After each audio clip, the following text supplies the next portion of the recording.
mula sa lungsod ng Olongapo. Kasama si Tommy Abilin. Ito ang Ronda Balita sa Umaga. Good morning! At good morning sa ating mga kababayan sa Olongapo. At tayo naman po ay magsama-sama sa loob ng isang oras ng pagbabalitaan at paghahatid ng mga balita mula sa nasyonal hanggang lokal. Mga kaibigan, binabati muna natin ang lahat nating mga taga-subaybay ng isang magandang umaga sa inyong lahat. Lalo na po sa nitong pagsapit na ng bagong taon. Pasok na po ang 2015. Kaya lubus-lubusin ko na pagbati sa inyo.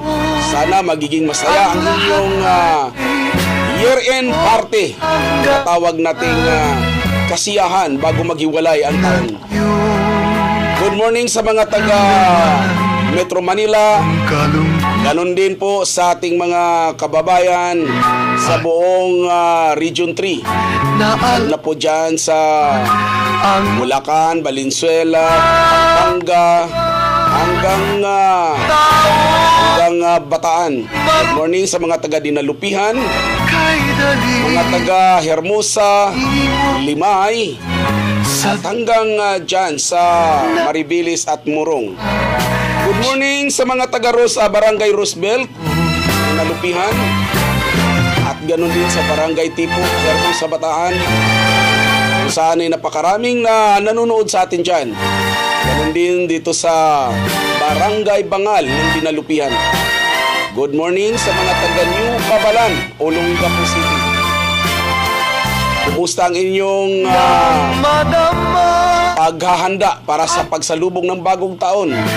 Good morning sa inyo sa mga taga Purok 6, Purok 5:30, Purok sa Purok 5 hanggang 4, 3, hanggang sa Purok 7. At saka dyan, siyempre, sa Purok 2 hanggang Purok 1. Yung tinatawag nilang libas. Good morning sa inyong lahat, lalo na sa Stadyan family. Happy New Year! At good morning din sa ating mga kaibigan dyan sa Old Cabalan, Gadingan. At ganun din ang mga Santos family. Happy New Year sa inyo dyan, mga taga Barangay Old Cabalan. Happy New Year, advance Happy New Year. Lalo na po dyan sa mga taga Binit Road, yung Aquino, Laksa, Tolentino, Dumangas family, Surya. Good morning sa inyong lahat dyan, mga kaibigan ko. At ganun din ang Docos family at Apak family hanggang dyan sa Tugade. At siyempre, atin pong binabati si kaibigan si Kanits ng dyan sa Binit Road. Good morning din sa ating mga konsihal at mga opisyal ng barangay ng Old Cabalan. Ang sa pangunguna ni Kapitan Baspalo, ni Guzman family at magiging ang Alba family. Good morning. Mga taga Mactan, Little Baguio, Santa Rita, at taga East Bahak-Bahak, West Bahak-Bahak. Good morning sa inyo. Sa Katipunan naman, si Nanay Floring. Good morning, Nanay Floring. Kumusta ang paghahanda sa pagsapit ng bagong taon? Sa Mayor family, good morning, Paring Lito. At ganun din sa ating mga kababayan dito sa Istapinak, West Bahak-Bahak, ganun din sa Pag-asa, Asinan, Banikain. Yan si Sir Wilfredo Magpayo. Alam kong handang-handa na yan sa pagsalubong ng bagong taon. At ganun din ang pamilyang Lopez dyan sa Banikain. Good morning. At binabati ko na rin ang buong mga taga Olongapo. Happy Fiesta sa buong Olongapo. Ngayong araw na ito, ipinagdiwang ang kapiestahan. At mamaya din natin ipaparada ang nanalong mga kandidata ng magiging Miss Olongapo sa barangay, kung saan ang nanalo ay ang barangay West Bahak-Bahak. Maganda daw ang ginawan talaga ng paraan.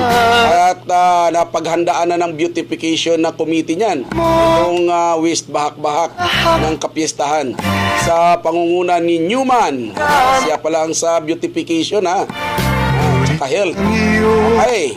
At good morning sa mga taga-Kalaklan, Gordon Heights, Mabayuhan, at taga-Barito.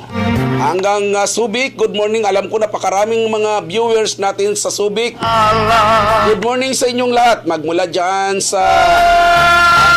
dito sa may Santa Monica hanggang dyan yan sa Matayin, Kalapandayan, Ilwas, at ano na yan? Barakan pa yan. At Kawag, Manggahan, at hanggang dyan sa Katihan, Pamatawan. Yan mga kaibigan, good morning sa inyong lahat. Maging sa Castillejos. Dyan sa Nagbunga Castillejos, mayroon tayo dyan na masugid na viewers dyan. Dyan sa Nagbunga Castillejos. At siyempre, yung mga tricycle na yan dyan sa harapan ng Gismag. Good morning sa inyong lahat dyan. At ganun din, good morning sa lahat ng mga taga San Marcelino, mga taga Castillo, San Marcelino, San Felipe, San Antonio, at San Narciso, hanggang Kabanggan at Butulan. Good morning sa inyong lahat.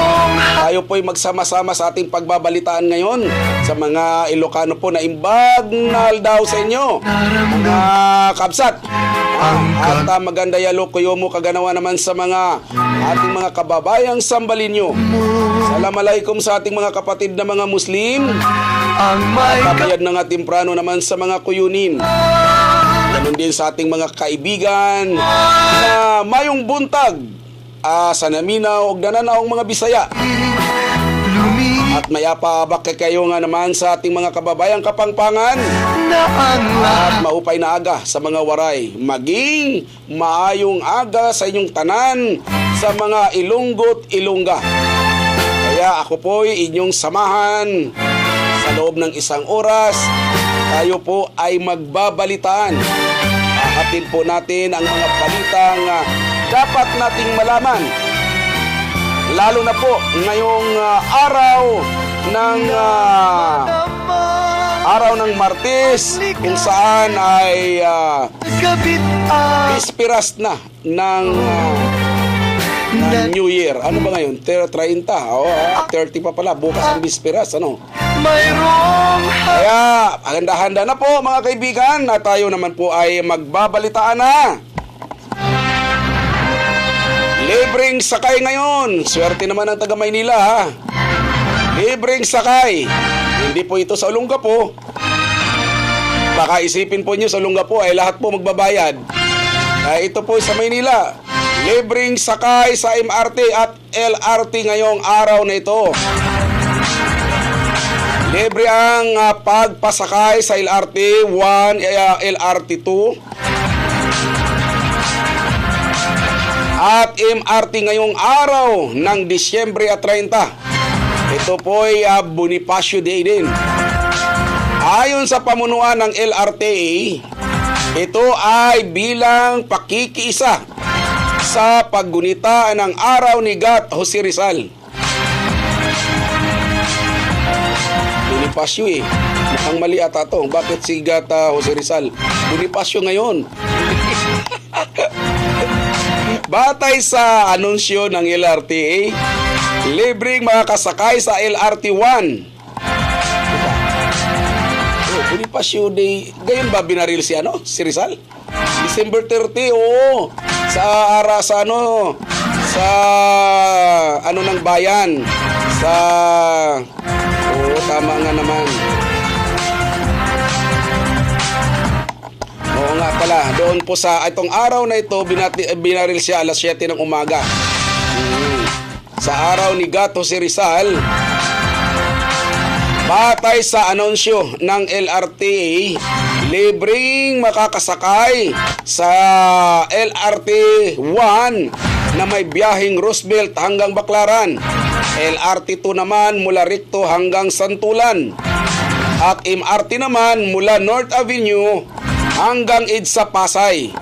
Mula alas 7 ng umaga hanggang alas 9 rin ng umaga. At pagdating na ng hapon, alas 5 naman hanggang alas 7 ng gabi.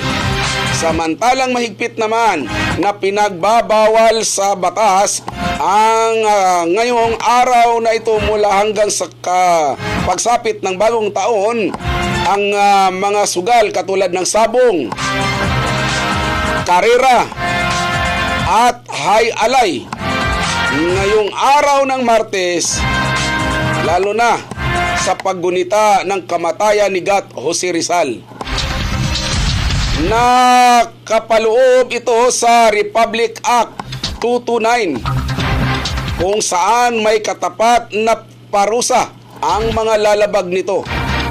Ang lahat ng alkalde ay dapat magtatag ng komite na mga ngasiwa sa tamang paggunita ng Rizal Day. At lahat ng mga tanggapan at institusyon o maging pribado man ito o publiko ay inuobligang ibaba sa hapmas ang watawat ngayon ng Pilipinas. Ang hindi susunod sa nabanggit na batas ay pagmumultahin ng hindi higit sa 200 at pagkakulong ng hanggang 6 na buwan, habang 1 buwan naman ang suspension naman sa lalabag ng na alkalde. O, tingnan ninyo mamaya kung hindi hinapmas yung ating bandila dyan sa City Hall. Kunan nyo kagad ng video yan o litrato. Nanguminto pa ako. Ang susunod na ang pangungunahan naman ni Pangulong Benigno Noynoy Aquino ang paggunita sa ika-118 na anibersaryo ng kamatayan ni Rizal sa isang anibersaryo ng sa isang seremonya sa Rizal Monument sa Lunita sa pamagitan ng pag-aalay ng bulaklak ngayon. Oo, sa Bagong Bayan nga pala siya binaril noong alas 7 ng umaga. Tapos mga alas 8 dinala siya sa Paco Park.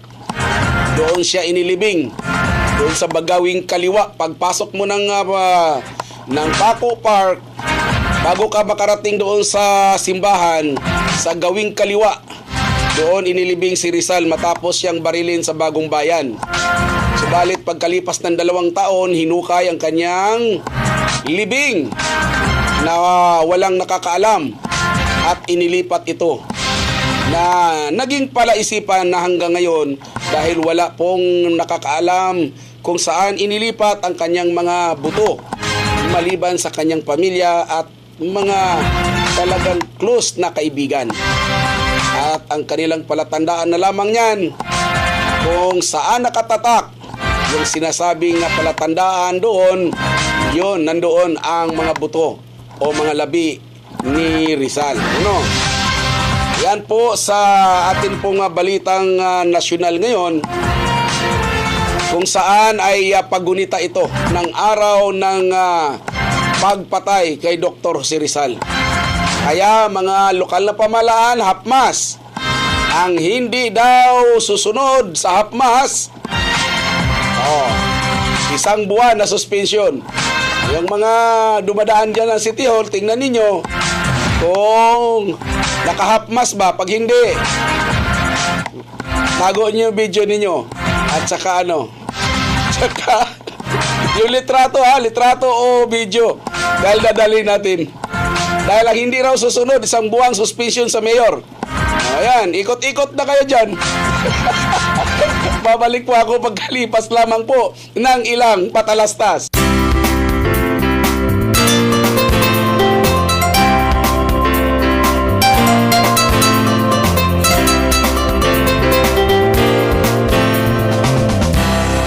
Okay mga kaibigan, At tayo naman po ay magpapatuloy sa mga balitang nasyonal.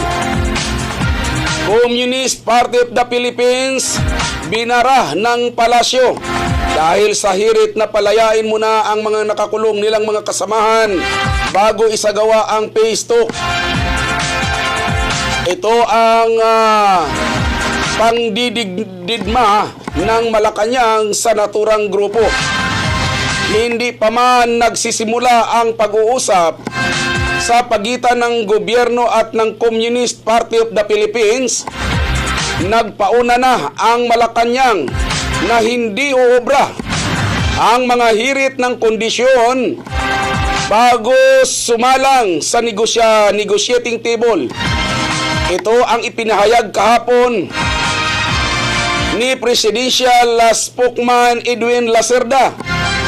Makaraang hilingin ni CPP Founding Chairman Jose Maria Sison na palayain muna ang mga nakakulong nilang mga kasamahan bago gawin ang phase 2. Ayon kay Lacerda, walang precondition pagdating sa pag-uusap ng sa alinmang grupo.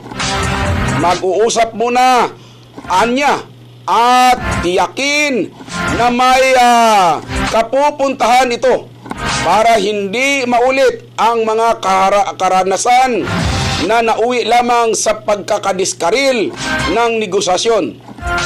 Iginiit ni Lacerda na nakahanda ang gobyerno na makipag-usap sa grupo ni Juma Sison. Basta tiyakin lamang ng mga ilalatag na isyu ay doable at may hangganan. Yan po mga kaibigan ang balitang isa pang nasyonal kung saan ay dinidma ng palasyo ang kahilingan ni Jose Maria Sison, ng founding chairman ng Communist Party of the Philippines, na palayain muna ang mga nakakulong na mga miyembro ng CPP na nasa hukbong grupo kung saan ay nasa ilalim ng CPP NPA o itong New People's Army. Kaya ginawa po mga kaibigan, dinidma po ito ng Malacanang dahil hindi naman po mangyayari yon dahil nahaharap po yan sa iba't ibang kaso. Sa ating mga balita pang nasyonal, ang karagatan ng Sulu ay niyanig ng magnitude 6.1. Ito po mga kaibigan, at nayanig ng magnitude 6.1 na lindol ang bahagi ng karagatan ng Sulu. Kahapon po ito naganap ng badakong alas 5:29 ng hapon. Naitala ng PBOX ang sentro ng pagyanig sa karagatan sa layong mayroong 205 na kilometro hilagang kanluran ng Zamboanga City. Nasa lalim naman na mayroong 29 kilometro ang pagyanig. Unang naitala sa lakas na magnitude 6.5 ang lindol. Subalit ibinaba na rin ang kalaunan hanggang sa magnitude 6.1. Nadama ang pagyanig sa mga susunod na lugar katulad ng Intensity 4 sa Zamboanga City, Intensity 2 naman sa Dumaguete City and Bayawan City, at Negros Oriental hanggang Iloilo City at Oroqueta City, Misamis Occidental, Dipolog at Zamboanga del Norte. At ang Intensity 1 naman, ang Intensity 1 ay naramdaman naman sa Busay, sa Cebu, La Carlota City, sa Negros Occidental at Lugait Negros Oriental.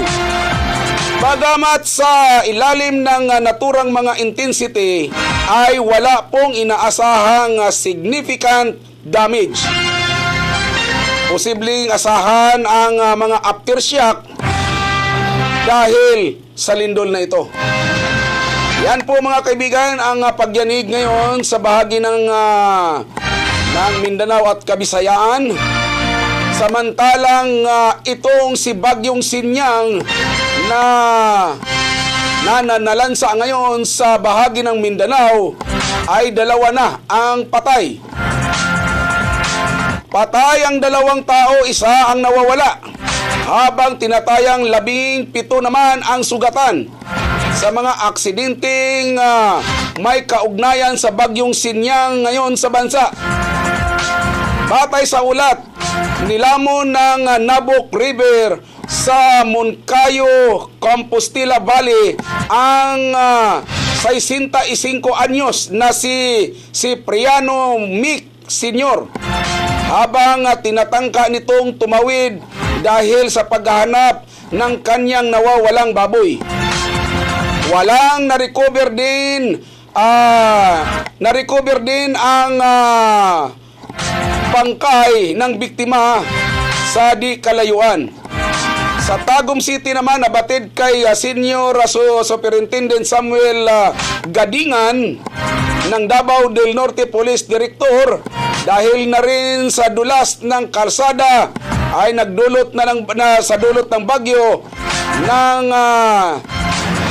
nahulog sa kanal ang pampasahirong bus sa barangay Kanukutan, Kamakalawa ng hapon, na ikinamatay naman ang isa sa mga pasahero habang 17 naman ang sugatan. Tinukoy naman ng kapulisan ng Tagum City ang pagkakilanlan ng nasawi na si Emilita Marquez, 49 anyos. Kahapon naman ay naglandfall na ang bagyo sa Hinatuan, Surigao del Sur, na patuloy na nanalasa ngayon sa ilang lalawigan sa Visayas at Mindanao. Samantalang kahit naka-holiday mode, nakamonitor pa rin ang Malacanang sa kaganapan sa mga lugar na dinaanan ngayon ng Bagyong Sinyang. Ayon naman kay Presidential Spokesman Edwin Lacerda, binuhay ang quick response team sa Caraga Region at naka-standby na ang mga tauhan ng gobyerno para sa mga posibleng pagresponde sa nasabing mga emergency na pangangailangan. Nailatag na rin niya ang mga preemptive evacuation para sa kaligtasan ng mga residente na naapektuhan ng Bagyong Sinyang. Umaasa si Lacerda na maging ligtas ang lahat ng mamamayan sa mga lugar na sinasagasaan ng naturang bagyo. Tumanggap niya ng update ang palasyo mula sa National Disaster Risk Reduction and Management Council hinggil sa takbo ngayon ng Bagyong Sinyang. Yan po mga kaibigan ang mga kaganapan naman sa lugar sa nasyonal sa bandang Mindanao.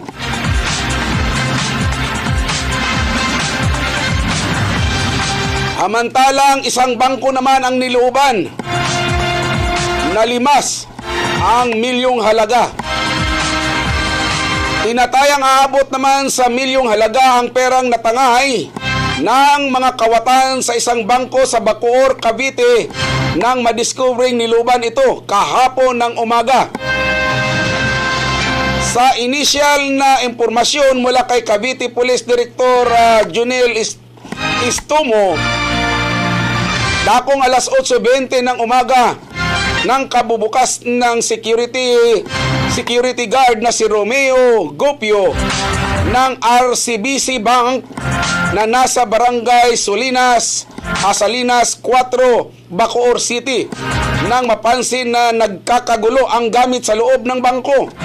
Nang siyasatin ang loob, nakita niya ang isang malaki at malalim na butas sa sahig na may lagusan sa likod ng bangko na pinagdaanan umano ng mga kawatan. Patuloy pa ang investigasyon ngayon ng management ng bangko upang matiyak ang nawawalang halaga sa bangko, habang inaalam na rin na ang mga pagkakilanlan ng mga suspect. Yan po mga kaibigan ang kaganapan naman sa para gawing lalawigan ng Cavite. Ito naman, samantalang balitang isa pang balita, malagim naman ang trahedya nang sinapit ng magkapatid at pinsan ng mga ito matapos sabay malunod sa ilog habang naliligo kamakalawa ng hapon sa barangay Magdiwang, Novelita, Cavite. Kinilala ni Cavite Police Director sa Superintendent Jonel Estumo ang mga biktima na sina Apple Tabanan, 6 na taong gulang, at ang kapatid nitong 7 gulang na si Queen Rain at pinsan nilang si Jasmine Tabanan. Anak 9 na taong gulang, pawang mga residente ng Barangay San Jose, Novelita, Cavite. At sa investigasyon ng kapulisan, dakong 1:00 ng hapon nang magkayayaan ang mga kabataang ito kasama ang isang pinsan na maligo sa Ilang River na sa ilalim ng tulay ng nasabing barangay. Nagkatuwaan pa ang mga ito habang naglalakad ang magpapinsan hanggang sa marating ang nasabing ilog, at agad naman lumusong ang tatlo habang naiwan sa pangpang ang nakakabatang kapatid nila Tabanan. Hanggang sa matangay ng malakas na agos ang mga paslit at napadako sa malalim na bahagi ng ilog at doon nalunod. Mabilis namang nagtatakbo ang nakakabatang kapatid ni Tabanan sa mga residente, kaya kaagad namang kada kahingi ng tulong. Unang na-recover ng katawan ng magkapatid habang mahigit 2 oras pa bago natagpuan ang bangkay ng kanilang pinsan ng grupo ng diving team ng Naval Nabsug ng Philippine Navy. Yan po mga kaibigan ang balitang provinsyal. Samantalang isa pang balita,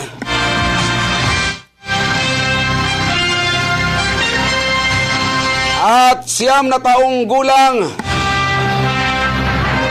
nagulungan ng jeep, patay. Patay ang isang 9 na taong gulang na batang lalaki makaraang magulungan ng jeep sa Nabutas City. Dahil lamang napagalitan ng magulang, kaya naglayas at natulog sa ilalim ng pampasahirong jeep habang kasama ang kanilang pinsan at kapatid. Sugatan naman ang nakakabata nitong kapatid at ang kaklase nito nang magulungan nang makaraang matulog ang mga ito sa ilalim ng sasakyan kahapon ng madaling araw. Dead on arrival sa Tondo General Hospital, sanhi ng tinamong pinsala sa katawan ang biktima na si John Mark Gulay Villaraya. Nag-aaral at residente ng Lapu-Lapu Avenue, Barangay North Boulevard North sa naturang bayan. Habang ginagamot naman ang kapatid nitong si Joshua 7 taong gulang at ang kaklase nitong si Joshua Aringay. Sanhi ng mga galos at sugat sa katawan. Hawak na ng pulisya ng driver ngayon ng pangpasahirong jeep na nakilalang si Charlie Villegas, 28 anyos, kapitbahay ng mga biktima. Sa pahayag ng kapulisan, dakong alas 3:30 ng madaling araw, papaalis na umano si Villegas upang pumasada at nang paandarinan nito ang kanyang jeep ay naramdaman niya na parang mayroong tinamaan siya sa ilalim nito. Sinilip din ni Villegas ang ilalim ng jeep at laking gulat na lamang nitong makita ang biktima na nakapiit sa ilalim ng gulong na naging dahilan upang agad nitong idinala sa paggamutan.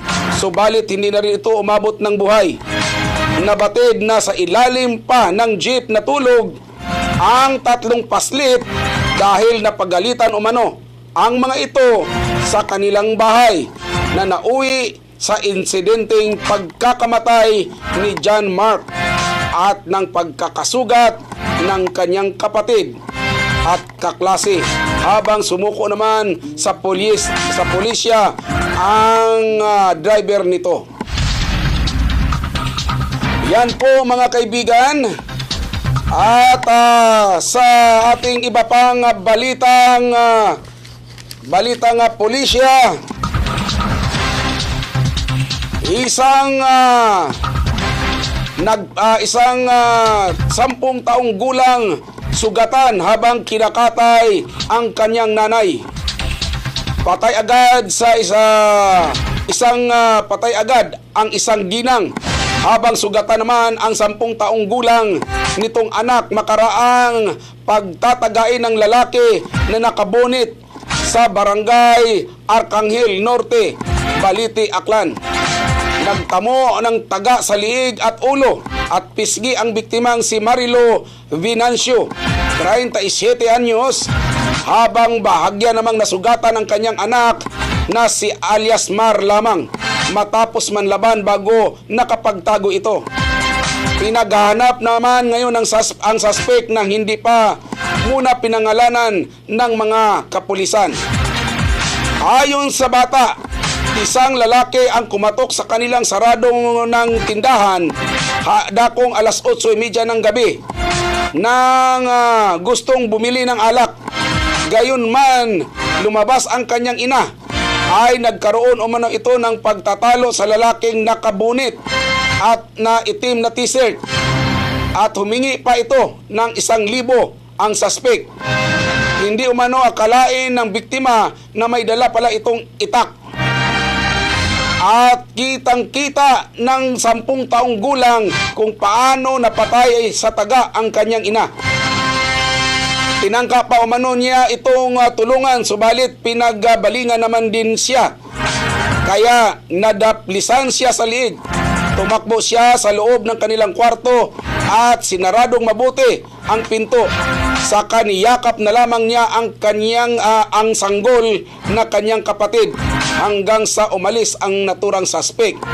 Napag-alaman na walang ibang kasama ang mag-iina dahil wala ang kanilang padre de pamilya nang maganap ang naturang krimen. Pagnanakaw naman ang isa sa nakikitang motibo ng kapulisan sa naturang pamamaslang.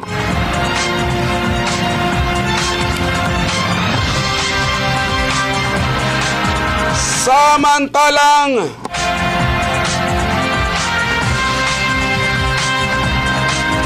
anim na taong gulang nakalunok ng 7 na turutot, nasa malubhang kalagayan ngayon.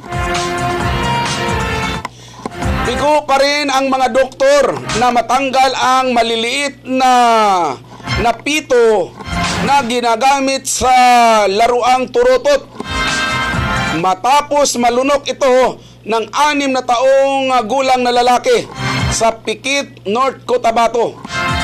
Gawa umano sa plastic ang turutot na pinaglaruan ng biktima na idinikit lamang ng glue. Naganap ang insidente noong bispiras ng Kapaskuhan, subalit nakakonfine pa rin hanggang ngayon sa ospital ang paslit.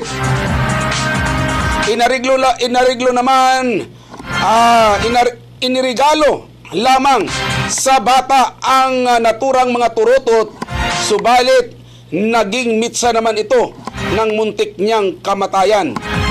Umayuda na ang lokal na pamahalaan sa lalawigan sa pagpapagamot ng nasabing paslit dahil mula ito sa mahihirap na pamilya. Samantalang biktima ng paputok ay tumataas na. Umakyat na po mga kaibigan sa 140 o 140 na tao ang nabiktima ng paputok ngayong buwan ng Disyembre.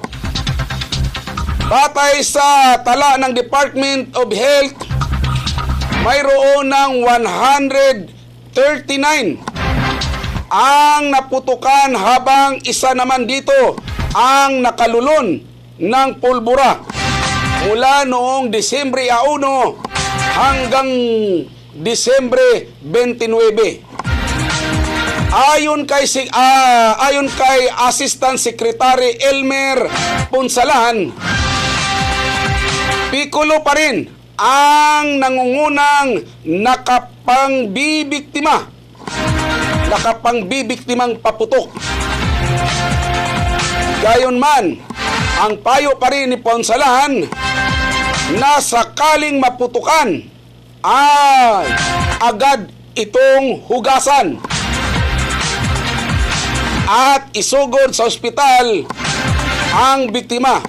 Tiniyak naman ng Department of Health na handa ang kagawaran ngayon sa pagtugon sa mga insidenteng mangyayari pa. Yan po mga kaibigan ang balitang nasyonal. At isa pang balita namang balitang probinsya. Isang ina ang napatay sa saksak ng kanyang sariling anak na dalaga. Ito po'y Kamakalawa sa Barangay Santo Niño, Tukuran sa lalawigan ng Zamboanga del Sur. Nakilala ang biktima na nagtamo ng tama ng saksak sa katawan na si Gloria Alfanta.